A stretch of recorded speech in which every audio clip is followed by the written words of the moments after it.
Well, thank you for joining us. Commissioner Jeannie McQueenie here. I'm here today with Phil Klauman, the superintendent of Eagle County Schools. Good morning, Jeannie. Hey, thanks for joining me. And so why don't we just start off by talking a little bit about where the schools are right now and what you're really focusing your attention on. Thanks. Our main focus right now remains the same as it has always been. We believe that we need to maintain our focus on instruction. However, we've had to completely change how we do that, but our mission remains the same. We're still responsible for educating the students in our system. So we've retooled our instructional model and continue to stay focused on that primary mission. Yeah, even people without children in their homes probably understand that this is a pretty big challenge you guys have stepped up into, that teachers are used to having classrooms filled with children. And so there's quite a big transition that needs to be made in terms of providing that instruction. Absolutely. So why don't you talk a little bit about what some of the challenges have been? Yeah, I think one of our biggest challenges was moving from a traditional classroom model of instruction to remote learning. And I've been overwhelmed with the support of our staff and students and parents in that process. I think special kudos go to our technology department.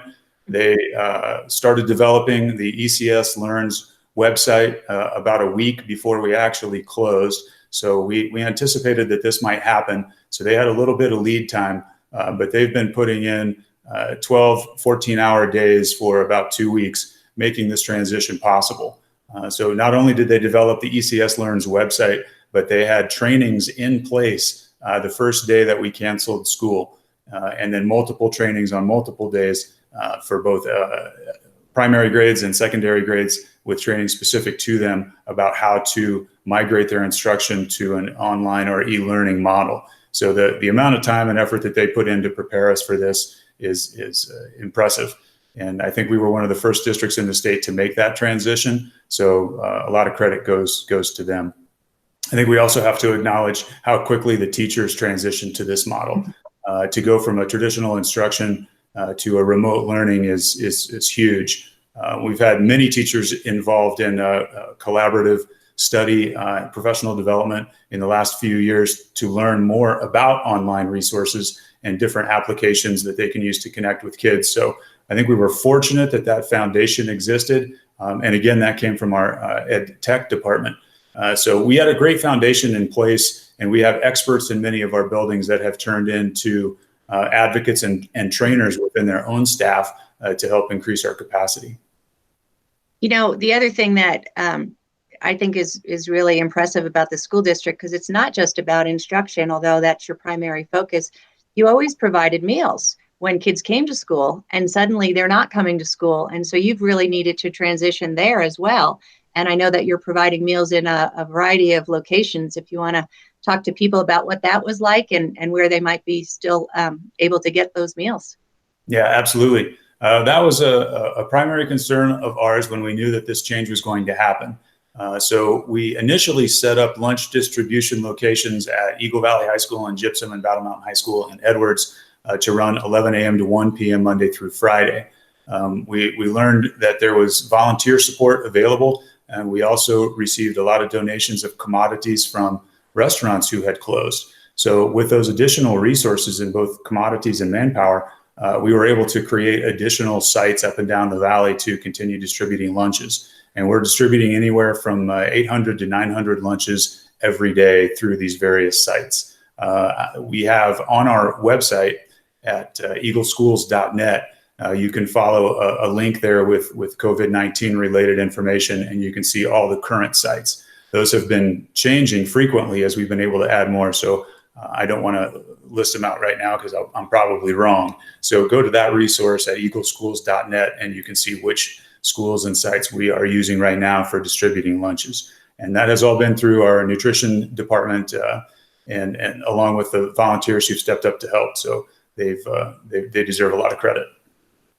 That's great. I think what you highlight there is the school district's ability to be both collaborative and adaptive.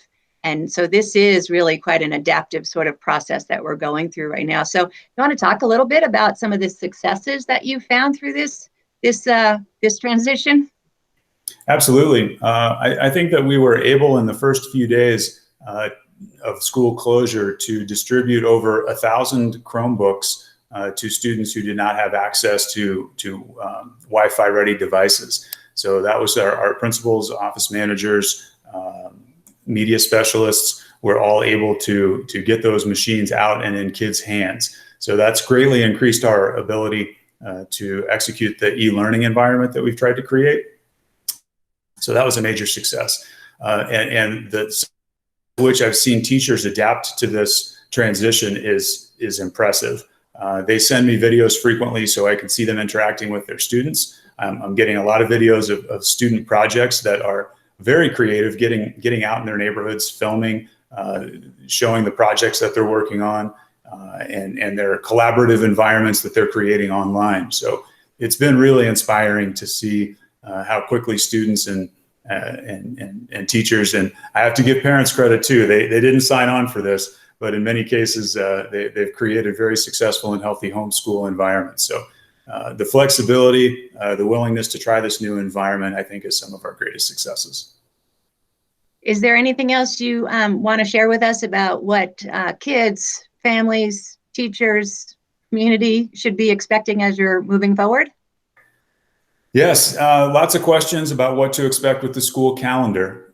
We have received a waiver from the Colorado Department of Education that we will not be responsible for making up the lost instructional days that resulted from this extended closure.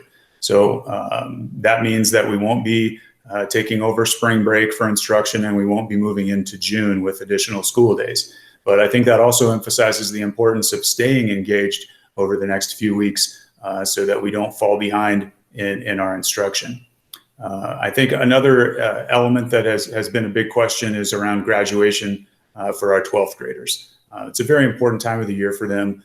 They deserve that honor of a graduation celebration, as do their families. But the word that we're getting from the governor is that it's these are his words, highly unlikely that we will be back in session this school year.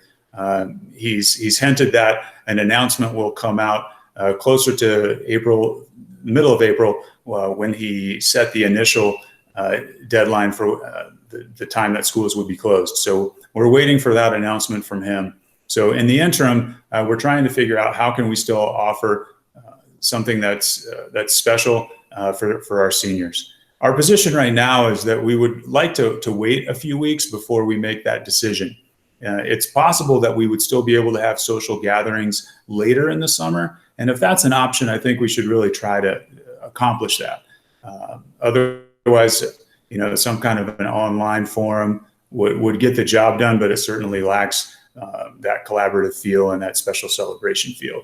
So we're going to wait a few weeks and wait till we hear what the governor's words are. Wait till we hear from public health around the likelihood of social gatherings in the next few weeks before we make that call. Well, thank you. I really do appreciate you taking the time to share some insights about what's going on with the school district and what folks can expect. And I think, highlighting this idea about collaboration, adaptability, and flexibility, we need that from everybody in our community right now. And so thank you for being flexible and meeting with me today. And we really do appreciate it. You bet. I appreciate the opportunity. All right. Thanks, Brandon.